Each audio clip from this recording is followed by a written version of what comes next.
Nous prenons cet exercice dans lequel il s'agit d'un freinage par induction. Alors, on nous demande tout d'abord, première question, de décrire les différentes phases du mouvement de la luge depuis la ligne d'arrivée jusqu'à ce qu'elle ait franchi complètement la zone soumise au champ magnétique. En réalité, il y a 3 phases. La première phase, c'est celle qui est représentée sur le schéma ci-contre. On voit qu'une partie seulement du cadre est à l'intérieur de la zone magnétique et une partie à l'extérieur.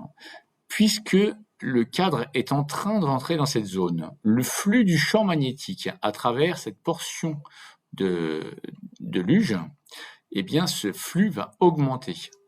Par réaction, il va donc apparaître un courant induit. Ce courant induit va se mettre à circuler dans le cadre de la luge. Puisqu'il y a un courant en présence d'un champ magnétique, il y aura donc une force de Laplace qui va s'exercer sur le côté du haut et du bas. Donc ces deux actions vont s'annuler, mais également sur ce côté-là. Pas sur le quatrième, puisqu'il n'est pas encore dans cette zone. Mais il va donc y avoir une résultante des forces de Laplace qui va s'appliquer. Une fois que nous ferons le décryptage correct avec les bonnes orientations, nous apercevrons que cette force de Laplace va bien entendu s'opposer à l'entrée de la luge dans la zone. On retrouve bien ainsi la loi de Lenz. Ça, c'est la première étape. Deuxième étape, la luge est totalement rentrée dans la zone. À ce moment-là, le flux est une constante, puisque c'est B fois la surface étant constante, eh bien, le flux sera une constante, et donc E égale moins dφ sur dt, E égale 0. Il n'y aura donc pas de courant de Foucault, et donc il n'y aura pas de force de Laplace. Dernière étape, je vais la symboliser ici, la troisième étape, c'est lorsque la luge va sortir de cette zone. Nous aurons donc à l'inverse un flux à travers cette surface-là. Ce flux va diminuer puisque la luge est en train de sortir. E égale moins dφ sur dt, le système va s'opposer à cette diminution en créant un courant induit cette fois dans l'autre sens, mais la force de Laplace sera toujours opposée à ce départ de la luge de la zone et donc toujours vers l'arrière. Dans les deux cas, dans la première étape ou dans la dernière, il s'agit toujours d'une force de freinage. Voilà pour le décryptage. Cette étape était un peu longue, mais si cette question est bien comprise, eh bien c'est autant de temps de gagner pour la suite. Question 2, une question on pourrait dire de culture générale. Une valeur de 1 Tesla, est-ce que c'est élevé? Eh bien oui, il s'agit d'une valeur plutôt élevée, pas incroyable non plus, mais une valeur plutôt élevée. On peut avoir des aimants permanents de type néodyme assez puissants, mais bien sûr le dispositif le plus classique auquel on pense est bien sûr un électroaimant. Ceux qu'on trouve dans les IRM sont plutôt un petit peu supérieurs, entre 5 et 10 Tesla. On nous dit que pour la suite, on s'intéresse au mouvement du cadre lorsqu'il n'a pas entièrement pénétré dans la zone, c'est-à-dire tel qu'il est représenté dans cette première étape. Petit 3, la surface S du cadre. Eh bien, évidemment, il s'agit de la longueur petit x, qui est décrite ici, que multiplie la largeur petit l, donc assez facilement L fois x. On va déduire l'expression du flux. Eh bien, dans la mesure où le vecteur B et le vecteur S sont collinéaires et pris de même sens, nous pouvons tout simplement dire que le flux sera égal à BLX. Petit 4, en utilisant la loi de Lenz-Faraday, exprimer la force électromotrice petit e. Il s'agit bien sûr de E égale moins dφ sur dt, qu'on appelle également la loi de Faraday. Et du coup, eh bien, B et L étant des constantes, on peut les sortir. Moins BL dx sur dt. dx sur dt n'est autre ici que la vitesse v du cadre à un instant t. Après nous avoir fait un petit peu de place, eh bien, nous pouvons répondre à la question 5. On modélise évidemment ici le circuit de la manière suivante. Le générateur fictif E, dont on vient de donner la force électromotrice, moins BLV, qui délivre un courant I qui traverse la résistance RC de notre luge, eh bien, tout simplement, d'après la loi d'Ohm, E égale à RC fois I, ce qui nous donne une intensité I égale à E sur RC, donc moins BLV sur RC. Voilà ce qui était demandé. Petit 6, on nous demande d'exprimer la force de Laplace. FL, je vous rappelle que d'après le cours, c'est égal à IL vectoriel B. Alors, remplaçons directement les différents vecteurs. I. Il s'agit bien sûr de la largeur L, et qui va être effectivement prise ici suivant un vecteur montant, donc U, Y, vectoriel B, UZ, et du coup, ce qui nous fera ILB, UY vectoriel UZ, qui n'est autre que le vecteur UX. Bien sûr, on nous demandait en fonction du vecteur UX. Puis, après, de remplacer I par l'expression que nous avons trouvée au-dessus, ce qui nous donne, pour la force de Laplace, moins B carré, L carré, V sur RC, vecteur UX. Commenter le sens de cette force. Évidemment, vous voyez que j'ai un signe moins devant le vecteur UX, ce qui confirme bien qu'il s'agit ici d'une force de freinage.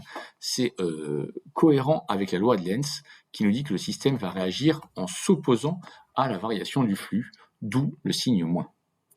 7. Nous allons appliquer maintenant le principe fondamental de la dynamique, le PFD, en projetant sur l'axe OX. MA égale au poids P de la luge, à la réaction Rn du sol et à la force de Laplace Fl. Le poids P et la réaction Rn étant verticales, en projetant sur l'axe OX, nous aurons m dv sur dt égale à moins b carré L carré V sur RC, ce qui nous donnera comme équation différentielle dv sur dt plus b carré L carré sur RC fois V fois M égale 0. Question 8. On nous donne la solution. Évidemment, on a taux qui est l'inverse de ceci. Donc ici, taux égale à M RC sur B carré L au carré.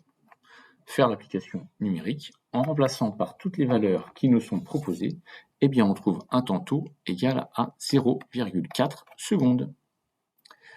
Question 9. Exprimer x de t. Nous avons l'expression de la vitesse qui nous est proposée, VA exponentielle moins t sur taux. Il s'agit d'une simple primitive que l'on trouve assez facilement, moins taux, VA exponentielle moins t sur taux, plus une éventuelle constante que l'on nommera grand A. Or, x de 0 égale 0, et d'après l'expression qu'on a ici, égale à grand A moins taux fois VA.